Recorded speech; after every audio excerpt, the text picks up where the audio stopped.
Soal nomor 1. Pada hukum pemantulan cahaya, sudut datang sama dengan titik. Adik-adik perlu diingat untuk hukum pemantulan cahaya, sudut datang sama dengan sudut pantul. Jadi jawaban soal nomor 1 ada di pilihan B. Kemudian soal nomor 2. Sinar matahari bisa masuk ke dalam ruangan melalui sebuah lubang. Hal tersebut membuktikan bahwa cahaya dapat titik. Adik-adik diingat ya, untuk sinar matahari yang masuk ke dalam ruangan melalui sebuah lubang, ini adalah sifat dari cahaya yang dapat merambat lurus. Jawabannya ada di pilihan C. Kemudian soal nomor 3, gambar di bawah ini yang membuktikan sifat cahaya dapat diuraikan adalah titik. Nah, sebelum Kak Evan menjawab soal nomor 3, Kak Evan akan menjelaskan dari pilihan A sampai pilihan D. Untuk pilihan A, ini merupakan gambar dari pelangi. Nah, pelangi sendiri ini contoh dari sifat cahaya yang dapat diuraikan. Kemudian untuk pilihan B, ini terdapat gambar sebuah senter yang sedang menyinari gelas kaca lalu cahayanya menembus gelas kaca tersebut. Nah, untuk contoh peristiwa ini adalah sifat cahaya yaitu dapat menembus benda bening. Kemudian untuk pilihan C, di sini terdapat gambar seorang anak sedang bercermin. Nah, peristiwa ini contoh dari sifat cahaya yaitu dapat dipantulkan. Kemudian untuk pilihan D, ini merupakan gambar dari sebuah danau dan kita bisa melihat ikan di dalamnya. Nah, contoh peristiwa ini adalah sifat cahaya, yaitu dibiaskan. Dari penjelasan Kak Evan, pasti sudah tahu kan untuk jawaban soal nomor 3? Nah, jawabannya ada di pilihan A, yaitu pelangi. Soal nomor 4, Donna bersama Tika pergi ke kolam renang. Di sana, mereka melihat air kolam yang dangkal. Namun, setelah masuk ke kolam, ternyata airnya cukup dalam. Peristiwa yang dialami oleh Donna dan Tika terjadi akibat adanya titik. Nah, adik-adik, untuk soal nomor 4, Tika dan Donna pergi ke kolam renang dan melihat air kolam yang dangkal. Nah, dari peristiwa tersebut itu merupakan contoh dari sifat cahaya, yaitu di pilihan B, pembiasan cahaya. Soal nomor 5, kegiatan yang dilakukan Dion menunjukkan sifat cahaya yang titik. Nah, di sini untuk gambar soal nomor 5, Dion sedang bercermin. Ketika bercermin, itu menunjukkan sifat cahaya dapat dipantulkan. Jadi jawabannya ada di pilihan A. Soal nomor 6, warna cahaya matahari sebelum diuraikan menjadi pelangi adalah titik.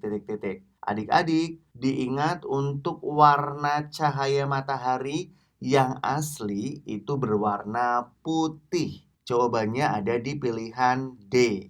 Soal nomor 7, sifat bayangan yang ditunjukkan gambar di samping adalah titik. Nah, adik-adik, untuk gambarnya sendiri ini adalah seorang anak sedang bercermin. Nah, ketika kita bercermin, kita menggunakan cermin datar. Sifat bayangan dari cermin datar yaitu maya, tegak, dan sama besar. Jadi jawabannya ada di pilihan A. Soal nomor 8. Berikut ini termasuk contoh dari kegunaan cermin cembung adalah titik. Langsung kita lihat adik-adik untuk jawaban dari pilihan A sampai pilihan D. Untuk kaca hias, ini menggunakan cermin datar. Kemudian pilihan B, kaca spion, ini menggunakan cermin cembung. Dan untuk pilihan C, senter. Senter sendiri ini menggunakan cermin cekung.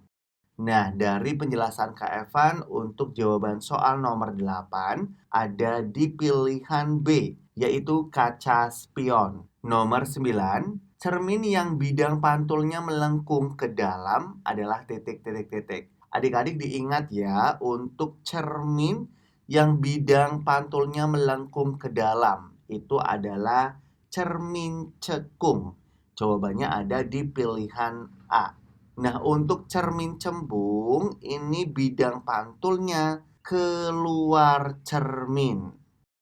Soal nomor 10, perhatikan pernyataan berikut. Pertanyaannya, manfaat cahaya di bidang kesehatan ditunjukkan oleh pernyataan nomor titik, titik, titik. Nah, langsung kita lihat untuk pernyataannya. Nomor 1, menghilangkan tulang. Ini jelas salah. Kemudian nomor 2, menghangatkan tubuh. Ini betul sekali. Nomor 3, operasi mata. Ini juga betul. Nomor 4, mengobati penyakit kulit. Ini salah. Jadi jawabannya ada di nomor 2 dan nomor 3 ada di pilihan B. Nomor 11, cahaya merambat dari udara masuk ke permukaan air secara tegak lurus.